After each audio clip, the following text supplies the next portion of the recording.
YouTube, I be chill sometimes, I spaz, but hey, yo, my name is Cash. Hey man, welcome back to another video. This is part 2 of the 2003 YZ250F rebuild video. As y'all seen last video, we got the engine out of the bike. Today we are going to be breaking down the engine and seeing exactly what's wrong with it. We've got a few parts in the mail today actually. Let's just get right into it. But first off, if y'all not already subscribed to the channel, go ahead, hit that subscribe button, hit the like button, and comment anything on a video. But let's go.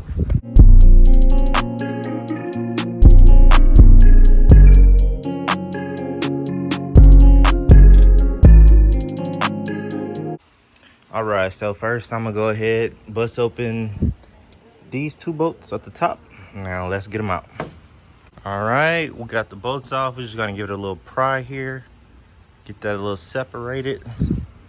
This side as well. Get that one a little separated.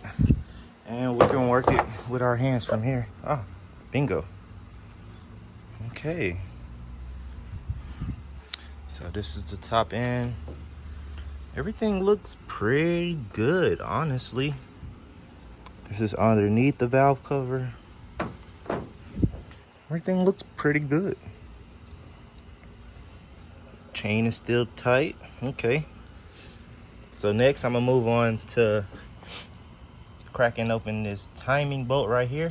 And I'm gonna be putting it at top dead center. I'm gonna look on Google what's the mark for the top end and put it at top dead center.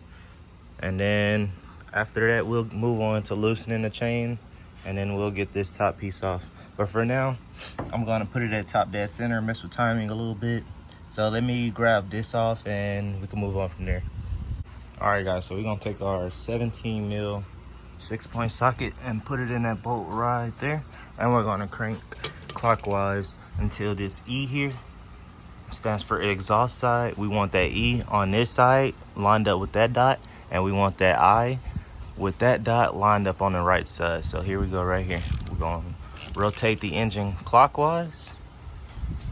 And we're almost there, as y'all can see. Just a little bit more. A little bit more. A little bit more. And I'd say right there. We're right at top dead center. Right on the money. Oh my God. All right, so I'm gonna go get some nail. I use nail polish and I'm gonna mark that right there and right there. And I'm gonna also mark it there. All right guys, so now that we have it on top dead center, I'm gonna remove this chain tensioner.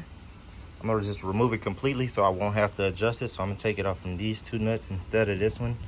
So I'm gonna take it off completely. And then once I do that, I'll go ahead and loosening up the cam bolts. Then I'll be able to remove the cams and we'll just go from there. All right guys, so we got the chain tensioner off right here. Put the bolts back and look. Cams are now loose. So let's go ahead and crank these bolts loose in sequence and remove the cam cover.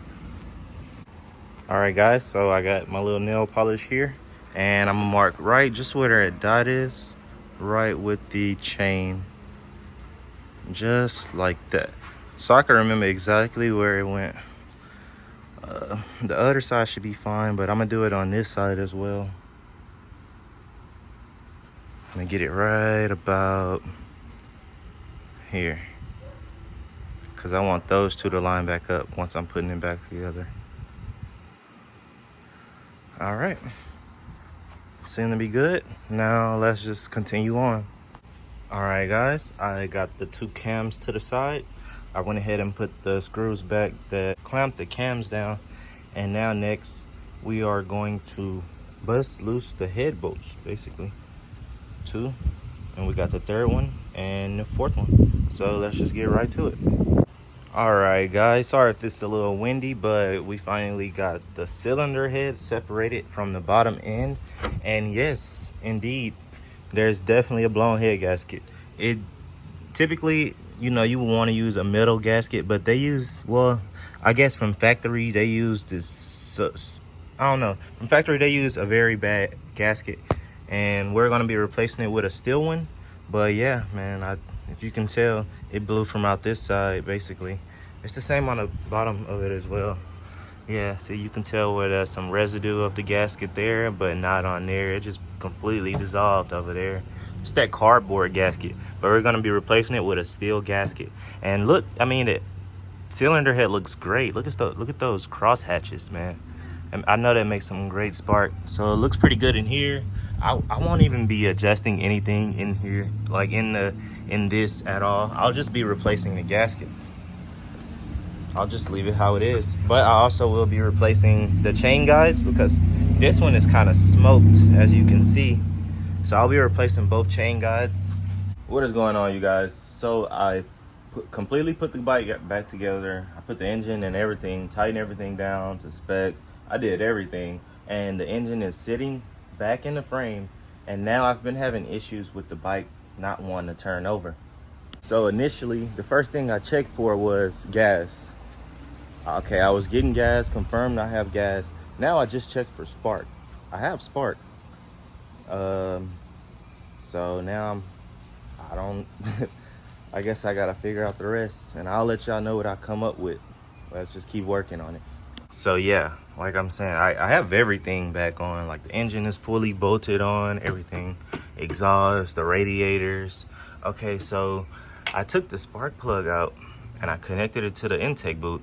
And you know, I'm sitting there kick starting it while also checking for spark right here. And yeah, I confirmed that it has spark. So now I need to figure out why that spark isn't igniting the fuel. So I'm gonna do some digging and I'll just let y'all know what I come up with. Well, you guys, I had no luck getting the bike started. I think I'm gonna just end this video and drop it as the part 2.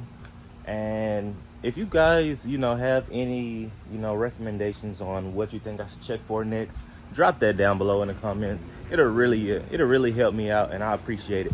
But hey, if you stayed for the end of this video, I appreciate it and thank you.